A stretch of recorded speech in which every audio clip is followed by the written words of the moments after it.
this. These two are the rectangular surfaces and the base also. Which one is the base? Say if this is the base, this one, this is the base. You have two rectangular faces like this, inclined to each other, and one which is below. This one is known as the base of the prism. It is made, this base is made rough. Okay, and the remaining two rectangular faces are the refracting faces. They are the refracting surfaces of the, that means this one and this one. This side and this side rectangular faces are the refracting surfaces of the prism. And see, they are not parallel to each other, they are inclined to each other. So the angle between them is the angle of prism. A is the angle of prism. Okay. And the plane containing the angle of prism, this one,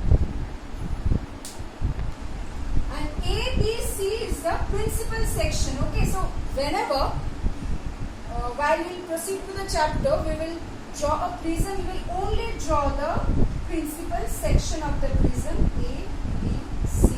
Say ABC with angle. Okay, we will just draw the principal section for convenience. Okay. So now let's start with the refraction part. See, this is the principal section of a prism. Now this is the incident ray. Now this is there, and this is glass prism. Okay, medium is glass. That means this one is optically rarer medium. Optically denser medium is glass.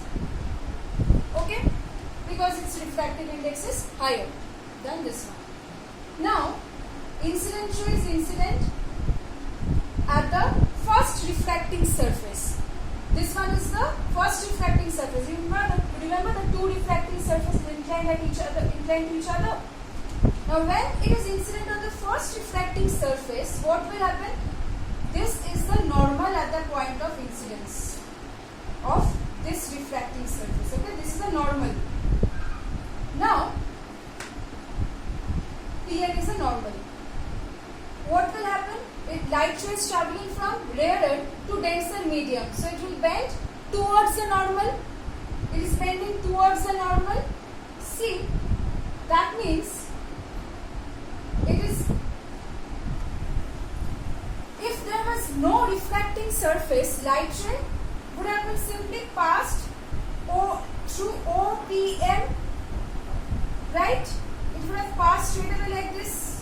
Rectilinear propagation due to the refracting surface. It is being refracted towards the base of the prism. See, we will find, okay, let's first complete and then I'll tell you this one. Just notice that this case, it is being refracted towards the normal. This is the normal, so towards the normal. Now, this is R1, angle of refraction at the first surface, angle of incidence at the first surface, I1. Delta 1 is a deviation obviously produced. This would have been the path of the incident ray, and basically this would have been the path of the light ray if there was no refraction. So due to this refracting medium, now the ray is moving in this direction, see, marked with arrow. So the deviation produced is the angle between this the angle between this path of the ray and the path which would have been if there was no refraction. So delta 1. Okay. Now again see, the light ray, it will strike this surface now. This is another refracting surface. Again, what will happen? Refraction. Now the light ray is moving from denser to rarer because it is emerging out from the prism outside in the air. If this is the incident ray, this is known as, QR is known as the emergent ray because it emerges out of the prism. this is again the normal. See dotted lines, QN. This is the normal at the point of incidence of the second refracting surface. How will it bend now? It will bend away from the normal. Why? Because it is moving from denser to rarer medium, right? Away from the normal. And we find that for each refraction, 2 times refraction is occurring. For each refraction at both the surfaces, the light ray is bending towards the base of the prism. It would have been like this. Due to the refraction, it's bending like this. Again, for the second refraction, like this. So ultimately, see, this is the base of the prism. So the prism, due to refraction through prism, what happens? Light ray is bent towards the base of the prism. In case of parallel-sided glass slab, what happened then? Incident ray and the emergent ray, they would have been parallel. Whatever was the direction of the incident ray, emergent ray was parallel. So that was because the 2 reflecting surfaces, in a glass slab also you had 2 refracting surfaces, first surface, second surface, rectangular glass block, but those 2 surfaces were parallel. So ultimately we got the emergent ray parallel to the direction of incident ray. But in this case, due to the inclination of the reflecting surfaces, the light ray is bent towards the base of the prism. Remember this point. You will need it later on also. Always the prism bend the light ray towards the base of the prism. This is the base, it bends towards the base. For each refraction, at this surface also, this surface also. Now, I am naming this as I2. Why? Because see, if light ray would have been incident in this direction,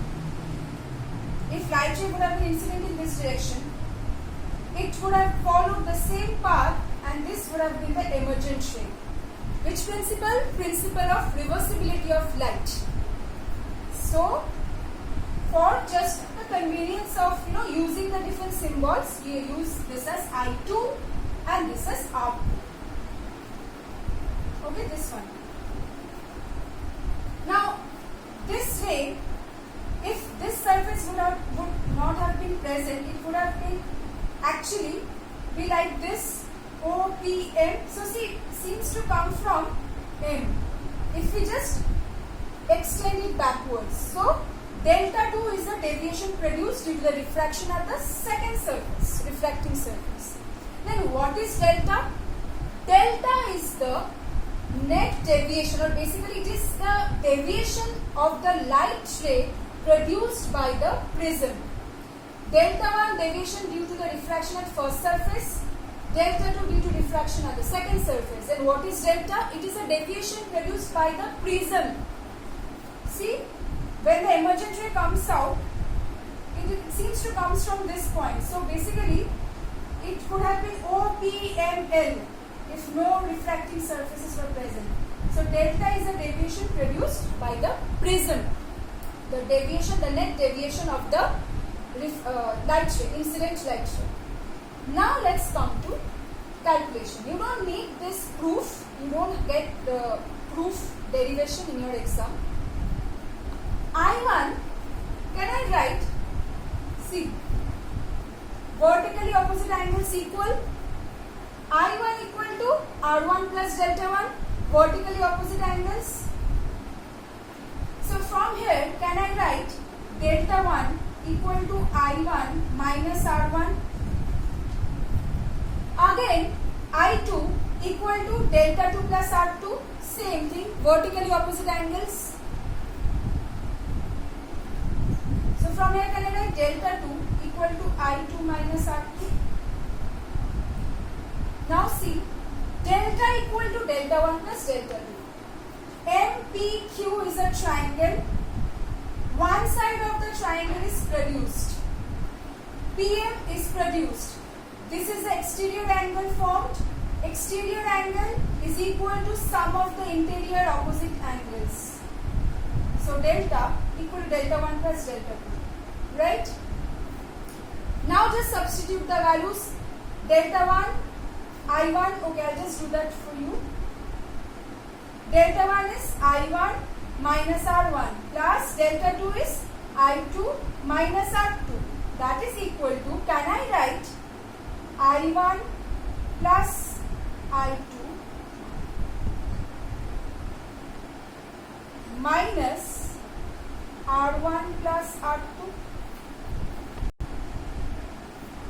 I'm just taking the I's together and R's together, just grouping them. I1 plus I2 minus R1 minus R2, so minus, so in bracket R1 plus R2. So this is one relation. Again see, keep it like this now. Again see, look at the quadrilateral APNQ. APNQ. This angle is 90 degree.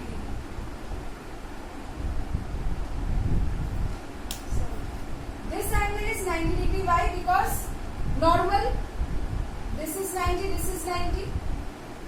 Again, this is normal at the point of incidence. See, the four angles, this plus this plus this plus this, 360. So out of this, we already got this 90 and this 90. So we are left with only 180. That means, can I write A plus N equal to 180? Obviously, because out of the four angles in the quadrilateral, 90, 90. So 90 plus 90, 90, 180 gone. We are left with only 180. So A plus this angle. I'm just writing this angle as N, okay, in short. A plus N, 180. So can I write A equal to 180 minus N equal to 180 minus, now again see for N, this is a triangle, N, P, Q is a triangle, three angles, the sum of the three angles of a triangle 180 degree. So can I write N as 180 minus R1 plus R2? Obviously. N as, because N plus R1 plus R2 is 180. So N is equal to 180 minus R1 plus R2 from this triangle. NPQ. A equal to 180 minus 180, 0 plus, I'm just breaking this, 180 minus 180, opening the bracket, plus R1 plus R2. So we are left with R1 plus R2. A equal to R1 plus R2 is one relation. Another relation which you got here, delta equal to I1 plus I2 minus R1 plus R2. From here, can I write delta equal to I1 plus I2 minus, in place of R1 plus R2, can I write A, because these two are equal. Okay, so these are just few relations. The proofs don't have in your exam, but obviously you should know how we are getting the relations. Okay. Now we will come to the factors affecting the angle of deviation, delta. That is the deviation produced by a prism. Okay. Let's first see angle of prism. It is directly proportional. The relations, these are not in your syllabus, so you just need to know the that means how it is being affected. Okay, not the proper details of the relations. Angle of prism, if increases, it is found that deviation increases. So it is directly proportional. Again, material of the prism. It is also found that what is mu? Refractive index of the prism. Material of the prism is the refractive index of the prism. The prisms having more refractive index, it is found that they deviate the ray more. The deviation is more. Wavelength of the color of light. This deviation is inversely proportional to the wavelength. The color, the color of light having more wavelength, deviation will be less. For example,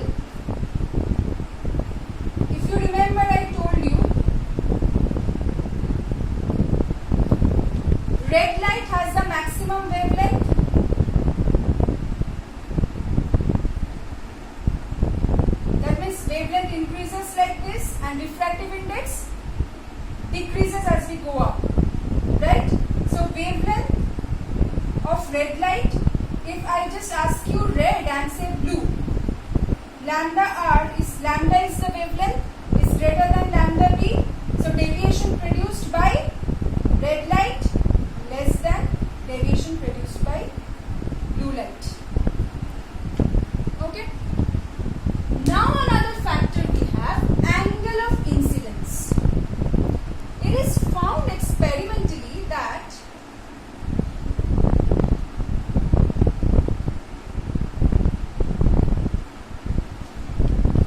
if initially we keep on increasing the angle of incidence, we find that the deviation decreases up to certain angle.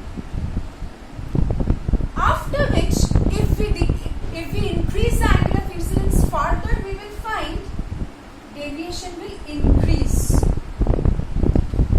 That means, see,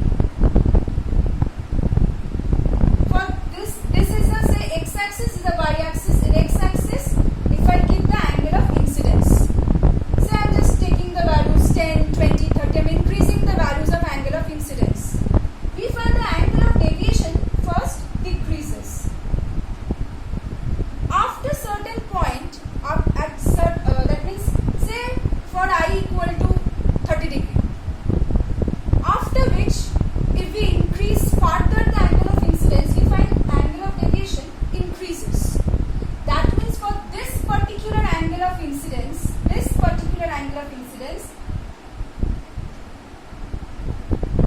minimum deviation produced is minimum. So basically, for a given prism and for a given color of light, this has a unique value. That means for only one particular angle of incidence, deviation will have the minimum value. It's only one value we will get. Okay. Also, do you remember this relation I1 plus I2 delta equal to I1 plus I2 minus A? I1 angle of incidence, I2 angle of emergence, the angle which the emergent ray makes with the normal angle of prism. It is found that in this case, I1 equal to I2. Okay, then delta minimum can be write like this, I1 equal to I2, so 2I minus A.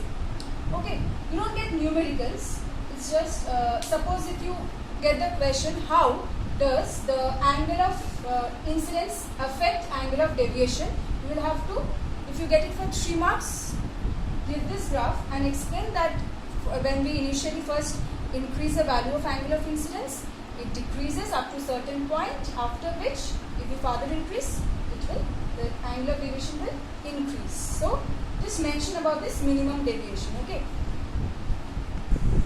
Now see, delta minimum position, there is actually two conditions, I1 equal to I2, angle of incidence, angle of emergence equal, or R1 equal to R2. And you just know a special case, if this face of the prism, that is the principal section, is equilateral, that means each angle 60 degree, then we have PQ parallel to BC, that means this ray will be exactly parallel to the base of the prism. How? Just see, A 60 degree means we have got A equal to R1 plus R2, we have just found the relation, so R1 plus R2 equal to 60, that means, and we are saying R1 equal to R2, that means each angle 30 degree. So again see, angle, this one, P, this whole is 90 degree, normal, that's why 90 degree is normal at the point of incidence. If this is 90, this is 90, and if out of this, already we have got this as 30 degree. So we are left with this part, that means this part as 60 degree, 90 minus 30, 60 degree. So this, if this is 60 and this is 60, can we say that we have this two parallel lines, transversal, corresponding angles equal. See, this angle and this angle 60 degree, that means these two are equal, that means